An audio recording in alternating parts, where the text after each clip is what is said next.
nice, about 90 degrees. Everything is popping. Everything is going good. So right now, we are going to read day 213 of our plan. And day 213 consists of 2 Kings chapter 23 verses 1 through 20. Translation. 2 Chronicles chapter 34 verses 29 through 33. 2 Kings chapter 23 verses 21 through 28. 2 Chronicles chapter 35 verses 1 through 19. Nahum 1, Nahum 2, and Nahum 3. And the word of the Lord says in the New Living Translation, starting at verse 1 of 2 Kings chapter 23. Then the king summoned all the elders of Judah and Jerusalem. And the king went up to the temple of the Lord with all the people from among the priests and the prophets, all the people, from the least to the greatest. There the king read to them the entire book of the covenant that had been found in the Lord's temple. The king took his place of authority beside the pillar and renewed the covenant in the Lord's presence. He pledged to obey the Lord by keeping all his commands, laws, and decrees with all his heart and soul. In this way he confirmed all the terms of the covenant that were written in the scroll, and all the people pledged themselves to the covenant. Then the king instructed Hilkiah the high priest and the priest of the second rank and the temple Lord all the articles that were used to worship Baal,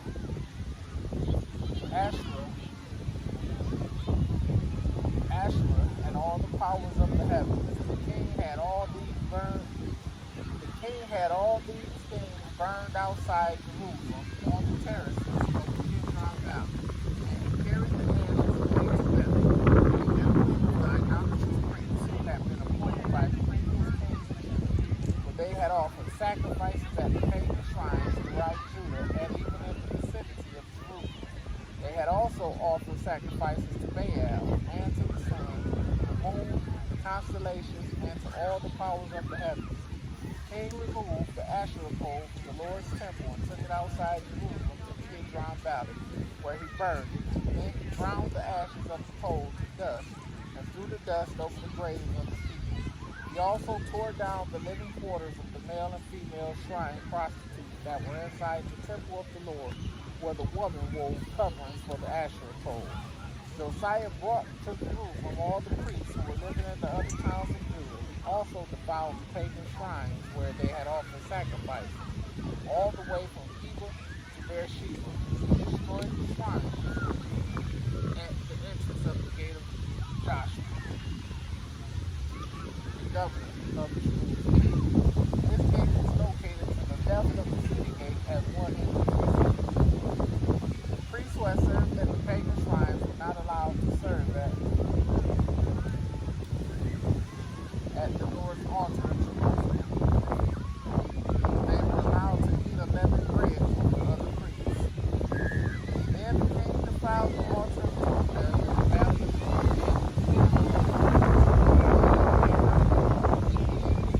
sacrifices of fire as an offering to God. Removed from the entrance of the Lord's temple the Lord's statue that the Nebuchadnezzar had dedicated to the sun. They would give quarters of Nathan to Melech, an officer of the court.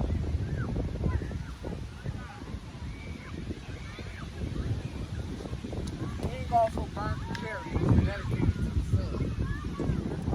Josiah tore down the altars that the king of Judah had built on the palace roof along with the king destroyed the altars that Manasseh had built in the two courtyards of the Lord's temple, smashed them to bits, and scattered the pieces in the Kidron Valley. The king also desecrated the pagan shrines east of Jerusalem to the south of the mountain of Nahum, where King Solomon had built shrines to Asherah, the detestable goddess of the stones, and the detestable god of the Moabites, and for Moab, the vile god of the Ammonites. Smashed the sacred temple, cut down the Asherah pole. Then he desecrated these places by scattering the altars over them.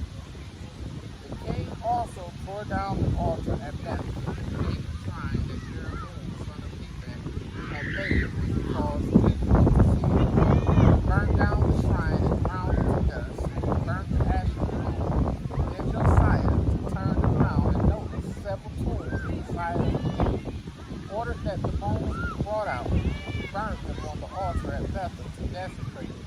This happens just as the Lord had promised. The man of God was found beside the altar at the festival.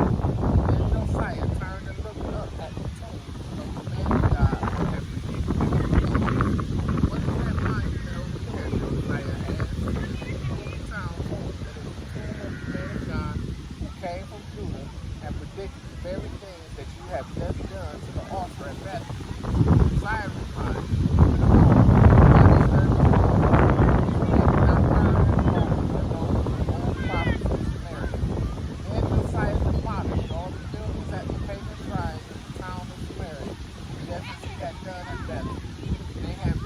by the various kings of Israel and had made people of very hands, executed the priests of the pagan shrines on their own altars, and he burnt human bones on the altars to desecrate them. Finally, he returned to Jerusalem. 2 Chronicles chapter 34, and we are starting at verse 29. Then the king summoned all the elders of Judah and Jerusalem, and the king went up to the temple of the Lord with all the people of Judah and Jerusalem, along with the priests and the Levites, all the people from the greatest to the least. There the king ran to them the entire book of the covenant that had been found in the Lord's temple. The king took his place on the door to the side of the covenant.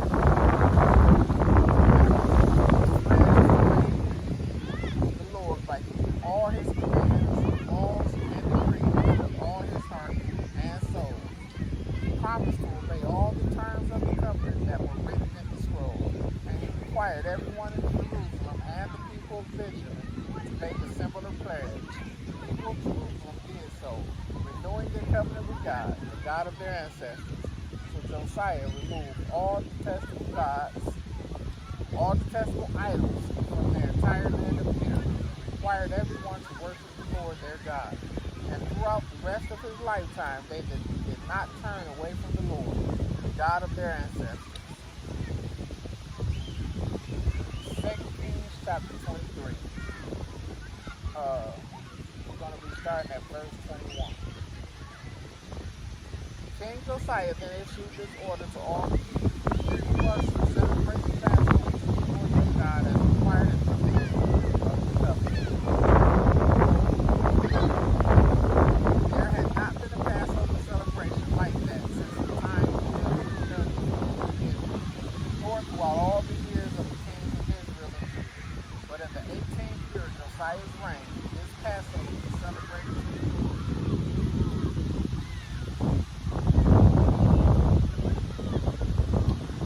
Verse 24. Josiah also got rid of the idols, the household gods, the idols, and every other kind of detestable practice. But it is from the land of Judah, the law written in the scroll that Josiah had found in the Lord's temple. Or had been like Josiah, all the and soul and strength, and all the laws of Moses, and never had and never laid king like his. Verse 26. And so the Lord was very angry because the law of Israel lasted again for years. For the Lord said, I will also banish you from my presence, just as I have banished them. And I will reject my chosen city of Jerusalem and the temple where my name is supposed to be honored. The rest of the events of Josiah's reign and all his deeds are recorded in the book of the history of the kings of Judah. 2 Chronicles chapter 35, and starting at verse 1. Then Josiah announced that the Passover of the Lord would be celebrated. And so the Passover lamb was slaughtered. Verse 1. Josiah also assigned the priests to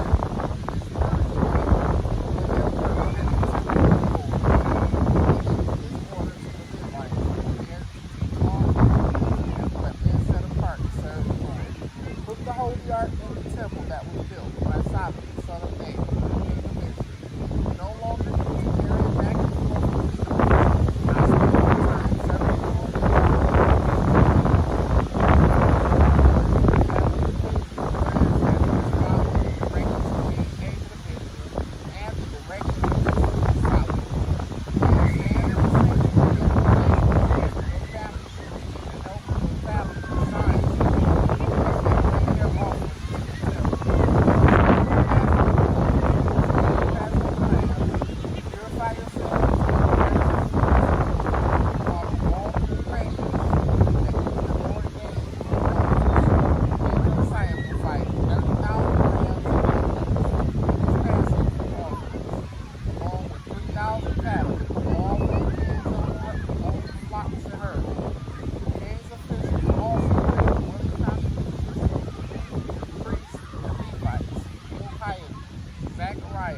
while the Levites prepared the animals.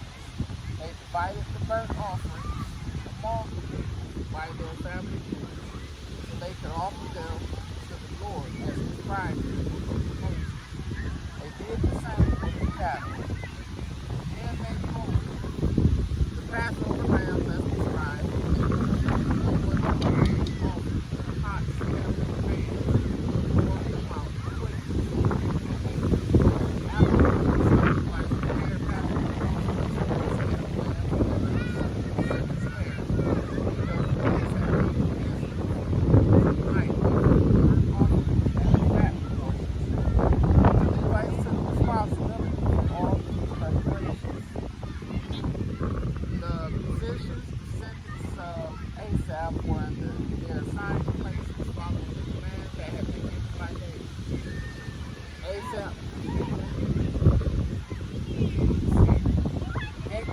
Guarded the gates and did not need to leave their posts of their Passover offerings and prepare for them by their fellow Levites.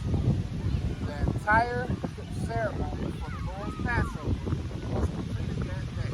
All the burnt offerings were sacrificed on the altar of the Lord, as King Josiah had commanded. All the Israelites present celebrated Passover every day. Never since the time of the prophet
I will not punish you again.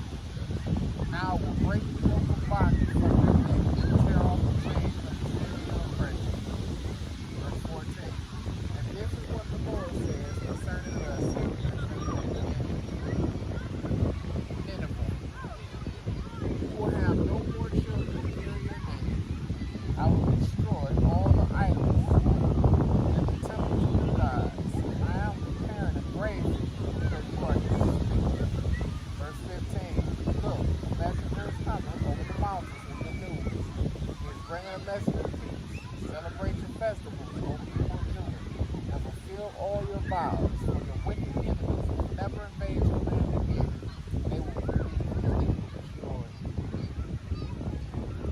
Nahum chapter 2, verse 1. This first section is called the Fall of Nineveh. We're at verse 1. Your enemy is coming to crush you. Man the ramparts, watch the roads, prepare your defenses, call out your forces.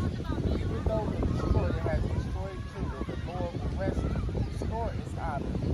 Israel's vine has been stripped of branches, but he will restore its splendor. Verse 3. Shields flash red in the sunlight. See the scarlet uniforms of valiant troops. Watch as their glittering chariots move into position, with a forest of spears waving above them. The chariots race recklessly along the streets and run wild through the squares. They flash like firelight and move as swiftly as lightning. Kings shout to his officers. They stumble in their haste, rushing to the walls to set up their defenses. The river gates have been torn open. The palace is about to collapse. Nineveh's exile has been decreed, and all the servant girls mourn its captive. They moan like doves and beat their breasts in sorrow. Nineveh is like a leaking water reservoir. People are slipping away. Stop, stop, someone shouts. No one even looks back. Loop the silver, plunder the gold. There is no end to Nineveh's treasure. Bad.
babies were dashed to death against the stones of the streets. Soldiers threw dice to the Egyptians. Officers, servants, all their leaders were bound. Verse 11. And also staggered